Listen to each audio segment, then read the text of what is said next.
मित्रों नमस्कार। उत्तरी भारत में बहुसंख्यक रूप में रहने वाली जाति जाट, जो मार्शल कम्युनिटी भी है और मुख्य रूप से धरतीपुत्र या किसान मानी जाती है, जो खेती से जुड़ी हुई है, उसके बारे में एक गलत अफवाह बार बार उड़ाई जाती है कि ये बीजेपी के अंदर अनकम्फर्ट है, असहज है। हम इस पे चिंतन करेंगे, उससे पहले कुछ जाटों के बारे में जान लेते हैं। जाट भारत के पंजाब, हरियाणा, पश्चिमी उत्तर प्रदेश, उत्तरी पश्चिमी राजस्थान के अंदर बहुसंख्यक काफ़ी हद तक रहते हैं, ये जाति ज़्यादा है। और इसके अलावा पाकिस्तान के अंदर क्षेत्र के अंदर बहुत है। संख्या की दृष्टि से इनका करीबन वोटिंग परसेंटेज 2% से ज़्यादा होता है पूरे भारत के अंदर, 1.5-2% के आसपास। तो ये बहुत बड़ी संख्या है, जिसका कोई भी राजनीतिक पार्टी इसके बिना जिंदा रह पाना मुश्किल हो जाता है। इसकी बहुत ज़्यादा जरूरत है। राजनीतिक दृष्टि से इनका महत्व बहुत ज़्यादा है। पंजाब के अंदर, हरियाणा के अंदर तो वर्च से ही जाट राजनीति का रहता है, इसमें किसी प्रकार का किंतु परंतु भी नहीं है, क्योंकि इनके अंदर जाटों का परसेंटेज 20% से ज़्यादा है कुल जनसंख्या के अंदर। तो राजनीतिक दृष्टि से जो भी महत्व रखती है पार्टी, जाति महत्व रखती है, वो राजनीतिक पार्टियों के लिए भी उतना ही महत्व ज़्यादा रखने लग जाती है। ये स्वाभाविक है। जब आपको पूरे देश में राजनीति करनी है तो किसी भी जाति को आप टाल नहीं सकते, किसी धर्म को भी नहीं टाल सकते। धर्म के आधार पर हालांकि बीजेपी बनी हुई है, परंतु फिर भी बीजेपी का प्रयत्न यही होता है कि मुसलमानों तक के उनको वोट मिले, ईसाइयों को भी वोट मिले, परंतु उस विचारधारा के वो होंगे नहीं, होंगे तो बहुत कम होंगे।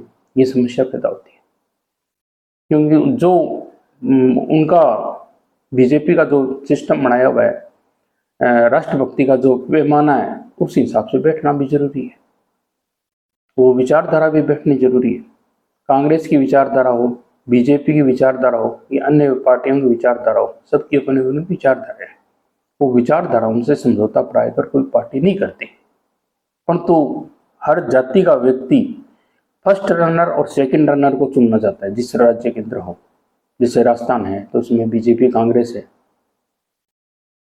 अपने उत्तर प्रदेश है तो उसमें समाजवादी पार्टी होगी, सामने बीजेपी होगी। इस तरह दो दो तीन तीन पार्टियां या तो आमने सामने की टक्कर होती है या फिर ट्रायंगल होता है। ये आप देखते हैं पूरे भारत के अंदर।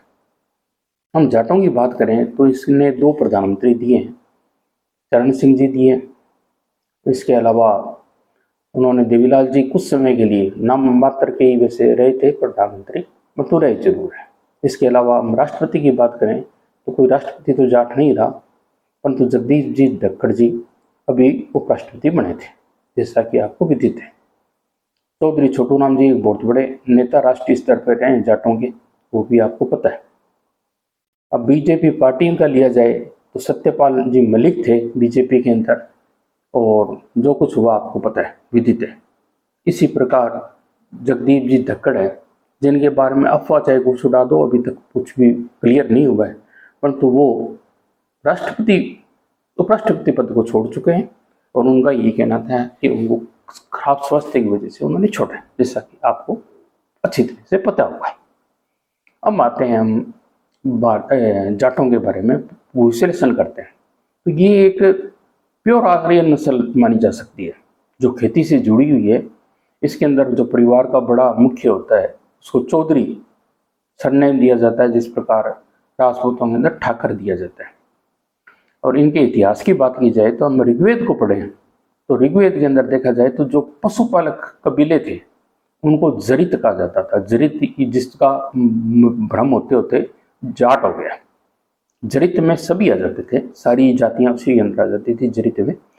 यानी कहने का मतलब जो पहले पशुपालक थे बाद में वो खेतीहर हो गए। पशुपालक थे तो जातियां बढ़ती रही, इनके अंदर बढ़ती रही, जैसे काम बढ़ते रहे वैसे जातियां बढ़ती रही। कोई मंत्र ये पाठ पूजा का काम करने लग गया तो ब्राह्मण बन गया इन्हीं में से, और जो कबीले का मुखिया हो गया, मजबूत ताकतवर आदमी हो गया, वो क्षत्रिय बन गया।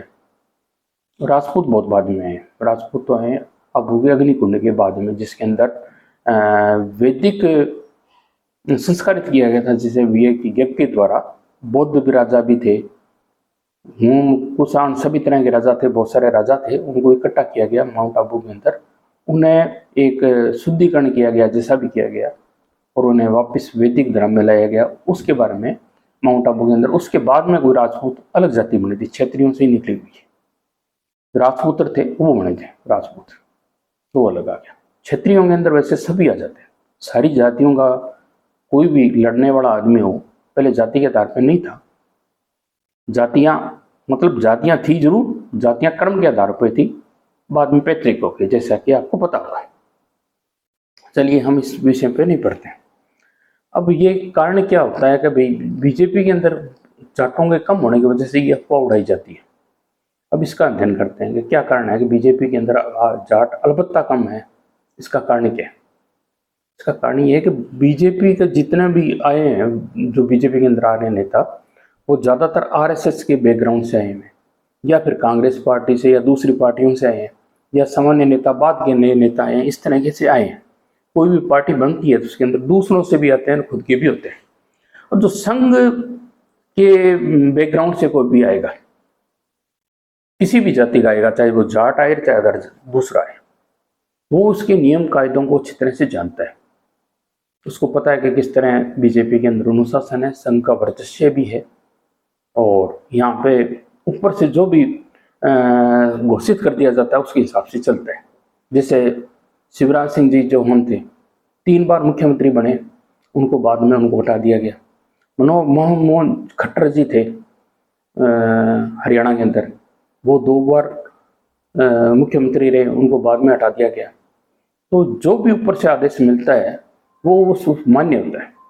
जैसे अटल बिहारी लाल कृष्ण जी अडवाणी थे, वो प्रधानमंत्री नहीं बन पाए। ये जो भी हो, यहाँ पार्टी के बारे में जो सोचा जाता है, ऊपर से निर्णय लिया जाता है, उसका विरोध नहीं किया जाता। ऐसा यहाँ का अनुशासन की प्रधान पार्टी है एक तरीके से। परंतु कांग्रेस के अंदर और दूसरी पार्टियों के अंदर अलग सिस्टम है, क्योंकि वो प्रजातांत्रिक तरीके से आई हुई है, ये संघ के बैकग्राउंड से आई हुई पार्टी है। तो इसके सिस्टम बिल्कुल अलग है, इसके तौर तरीके अलग हैं, इसका सिस्टम अलग है। अब जो जाट नेता इस संघ के थ्रू आए हुए हैं बीजेपी के अंदर, वो तो इस बात को जानते हैं, वो उस हिसाब से ही है। तो जो संघ के बैकग्राउंड से नहीं आए हुए, दूसरे बैकग्राउंड से आए हुए जाट नेता है जो बीजेपी के अंदर आए, या सीधे सर्विस से सीधे आ रहे हैं, सर्विस लाइन से आ रहे हैं, वो इस सिस्टम को ढंग से सेट नहीं हो पाते उसके अंदर, इसलिए दिक्कत पैदा होती है। दूसरा, जो मार्शल कम्युनिटी होती है, कोई भी हो, चाहे वो जाट हो, राजपूत हो, यादव हो, सिखों में हो, उनके अंदर अपना ईगो भी प्रॉब्लम होती है, दूसरों से ज़्यादा होती है। अलबत्ता जो मार्शल होगा तो लड़ेगा, तो कर्तव्य पॉजिटिव भी होता है, नेगेटिव भी होता है, दोनों चीज़ों में होती है बातें। तो फिर वो भी समस्या पैदा हो जाती है। वो अनुशासन को उस हिसाब से सेट नहीं कर पाते। जो बैकग्राउंड से आया वो तो अपने आप ही सहन करेगा ही करेगा, उसको तो पता है, जो लंबे समय से संघ से जुड़ा हुआ है। ये कुछ कारण होते हैं, परंतु वैसे देखा जा रहा है कि बीजेपी के को बहुत सारे जाट स्वीकार भी कर रहे हैं, जाट आ भी रहे हैं उसके अंदर, सभी पार्टियों के आ रहे हैं, सभी जातियों के आ रहे हैं। इसी प्रकार जिस प्रकार कांग्रेस में सभी पार्टियों जातियों के थे, इसी तरह बीजेपी के अंदर भी सारी जातियों के आ रहे हैं। इसमें किसी प्रकार का किंतु परंतु नहीं है, ये बढ़ रहा है। हाँ, ये बात जरूर है कि दूसरी पार्टियां हैं उसके अंदर मुस्लिम और ईसाई भी आते हैं, वो बीजेपी से अलबत्ता परहेज करते हैं, क्योंकि इसका सिस्टम अलग है। मित्रों, मेरा ये कोई जातिवाद पे आधारित नहीं है, परंतु इस नैरेटिव जो ये अफवाह उड़ाई जा रही है कि भाई बीजेपी में अनकम्फर्ट है जाट, उसके विरोध में जरूर है ये मेरा। बाकी किसी जातिवाद को मैं नहीं मानता। सभी जातियां बराबर हैं और सभी बराबर हैं, इसे कोई अन्यथा ना ले। आपने सुना, टाइम दिया, उसके लिए धन्यवाद। और मैं कुछ और बता दूं, जाट भारत से ज़्यादा पाकिस्तान साइड में भी है। इनके अंदर जाट करीबन भारत से लगभग 2 गुना पाकिस्तान के अंदर है संख्या के अंदर। यहाँ वैसे ही विकिपीडिया को देखा तो 12 मिलियन बता रहे हैं इसके अंदर, और इसके अंदर बता रहे हैं 21 के आसपास पाकिस्तान के अंदर। यानी 2 करोड़ है तो वहाँ 3 करोड़ के आसपास होंगे, 3-3.5 करोड़ के आसपास होंगे। वहाँ भी ये जट्टा फिल्म में बहुत आती रहती है। सिखों में भी जाट बहुत है, और भारत के अंदर तो जाट आप देख ही रहे हैं, हिंदुओं के अंदर तो जाट है ही है। इससे पहले वैदिक सनातन से पहले 8वीं सदी से पहले बौद्ध धर्म जो था उससे भी जाटों का पूरा जुड़ाव था। पहले बौद्ध थे, उससे पहले हिंदू थे, यानी वैदिक सनातन था, यह महात्मा बुद्ध से पहले 600 से लगा के उस टाइम ऋग्वेदीय समय 1500 ईस्वी पूर्व से लगाकर 600 ईस्वी पूर्व महात्मा बुद्ध का जब जन्म हुआ था उनके बाद में तक, उस समय ज़्यादातर जरित कहा जाता था जाटों को। ऐसा कुछ इनका इतिहास है, गौरवमय इतिहास है। इन्होंने बहुत कुछ भारत को फौजी दिए हैं, राजा दिए हैं, बहुत सारी रियासतें भी दी है, जैसे भरतपुर की रियासत हो गई, धौलपुर की रियासत हो गई, सिखों में पटियाला की रियासत हो गई, पाकिस्तान में भी बहुत सारी रियासतें थी, मुस्लिम भारत में भी मुस्लिम रियासतें जिसे बताते हैं कि भाई हैदराबाद की, रामपुर की शायद जाटों की है।